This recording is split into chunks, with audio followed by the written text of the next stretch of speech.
Hey, what's going on, guys? It's Jack. Today, I want to talk about the most misused defensives in M+ at the moment, since pushing high keys is really all about surviving, and that's what's gating a lot of people's dungeons.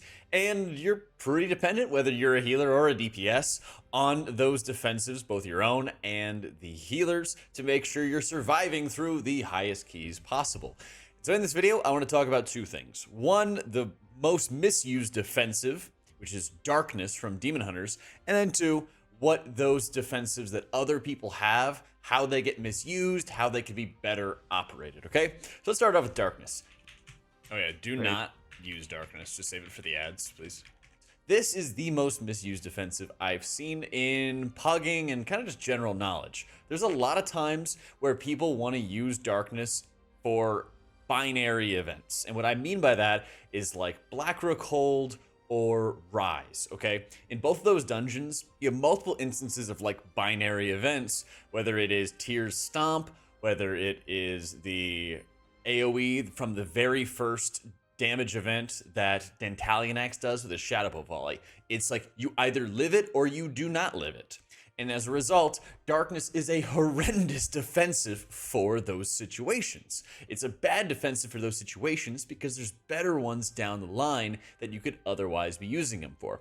In Blackrook Hold, when the first AoE goes out, you either live it or you don't live it. And so unless it's your last ditch hope, which it shouldn't be because you should be using all your other defensives there to survive that initial blast, you have the chance of just living with full health, and then your defensive that you should have used gets put to waste, or darkness does nothing. And you could just use darkness, a couple seconds later for when the follow-up Shadow Bolt Volley comes out after your team is buffed. That one can soak up the instant damage and soak up large amounts of the dot damage at a moment where you don't have any defensives. And because there's going to be like the multiple ticks that are going out, it's going to help you because there's likely to also be a stinging swarm that goes out onto one player. So you're able to have a lot of almost like cross-contamination or a lot of abilities going out at once that you can catch. And otherwise, you have this moment where everyone's using their defensives anyway to survive. Same thing with Tyr's Smash. You either live it or you don't live it.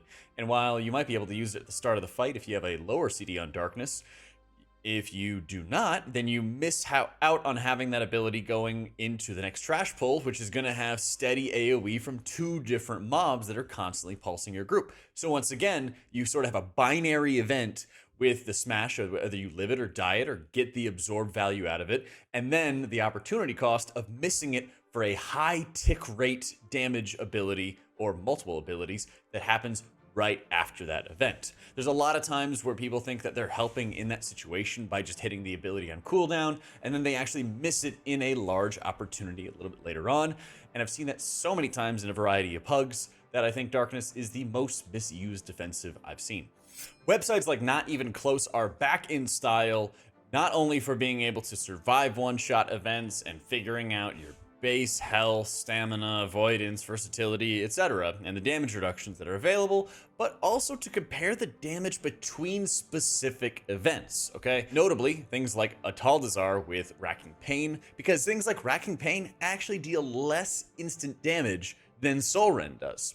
And so, not only is it using a defensive to begin with, but recognizing that things like Racking Pain need to have smaller defensives or no defensives if you can actually survive that instant burst of damage, and then it would be on the healer to make sure that you're surviving the ticking damage that happens afterwards, because then you need to use your defensive to survive the Soul Rend and knowing where you're going to be vulnerable. And so having things like the Aug Evoker, for example, using Obsidian Scales at a moment where you're getting like Racking Pain is like a key area where you could be missing out on value, and instead making sure you're saving it for the Soul Rend, where everybody is going to be taking damage. The other side of it is when you know everyone's taking damage and you're guaranteed to be taking that damage. I've seen it a lot of times in the Witches in the Wakecrest Triad, where people will hold on to defensives for the third Witch to make sure that they're going to be able to survive the damage that's going to be going out from Jagged Nettles.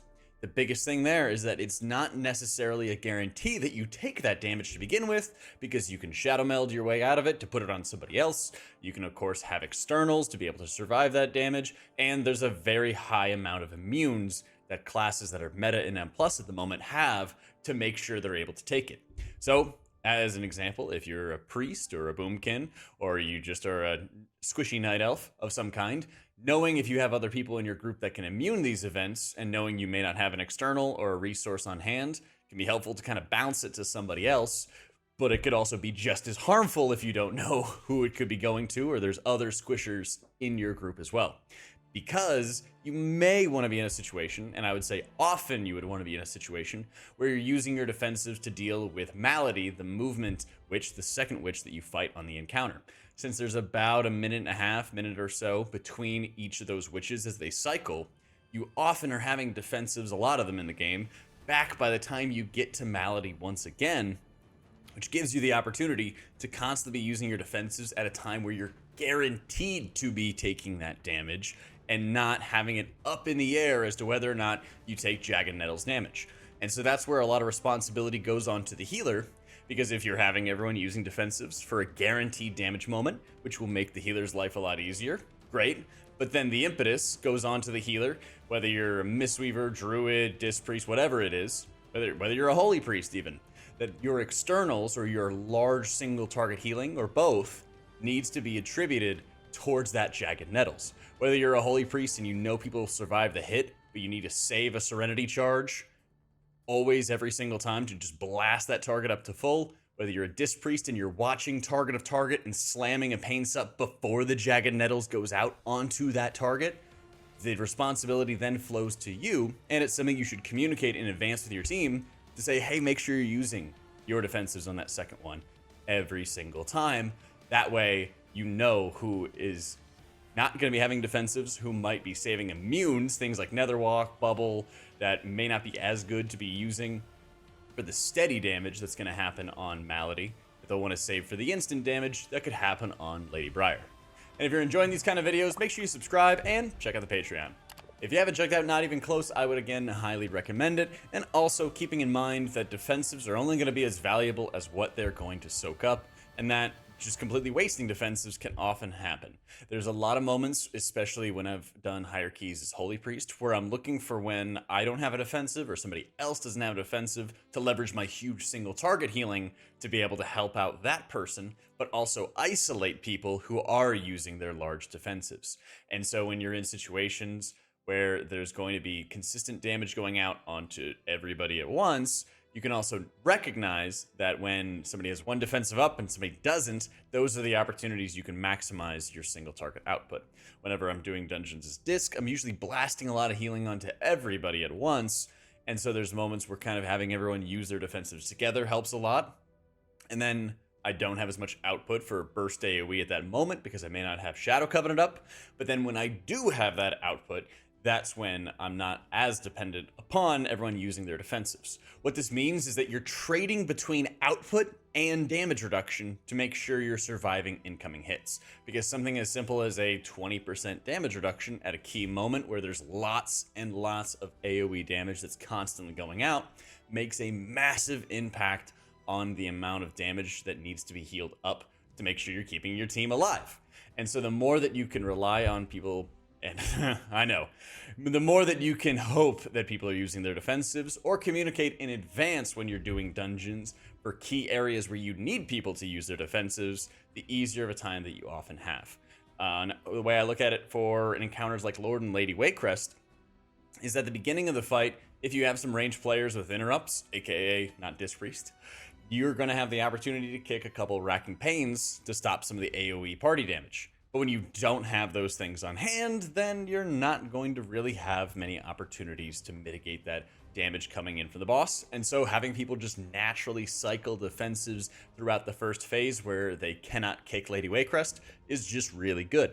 Recognizing at key areas on the council encounter in Everbloom, when there's going to be the trade-off between the caster bosses, where one is going to be spamming AoE, the other is going to be spamming bolts. Well, recognizing when you're targeting, let's say the right side, the one that's having their mass stun, when you're targeting him and he's channeling an AoE and you may not have a lot of casters in your group or they're saving their kick for the heal, that all these bolts are flowing free. And so those are key times for people to use personals, for people to use barrier. Just hitting a defensive as they hit low health, may not really do a whole lot for you because they might get topped off, they might not get targeted by bolts, but when they know that there's mass AoE and there's a large amount of free flying bolts, those are easily high areas of value to be able to soak up and mitigate additional amounts of damage. Just using a defensive throughout a dungeon or just having a lot of cast of a defensive throughout a dungeon doesn't really make too much of an impact if they're being misused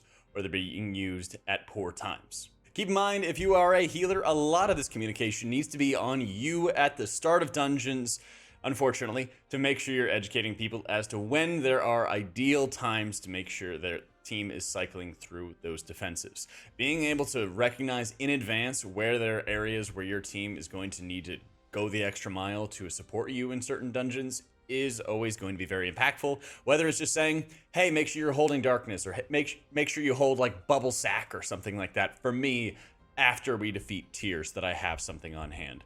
Make sure that we're alternating between like pain sups, even mage barrier, for example, on Dentalian Axe at the end of Blackrock Hold, because the mage's barrier, for whatever reason, is just an insane party cooldown that you can actually rely upon as a major cooldown to help you overcome high damage, and makes your M+ runs so much more noticeably easier when people are finding good ways to mitigate it. And sometimes it's just from a lack of knowledge when they're going into these runs. So keep in mind that your communication can actually have very significant impact and possibly save your tyrannical runs this week. Thanks so much for watching, guys. I hope you all found this useful. Let me know if there's any other tips and tricks that I could add along the way.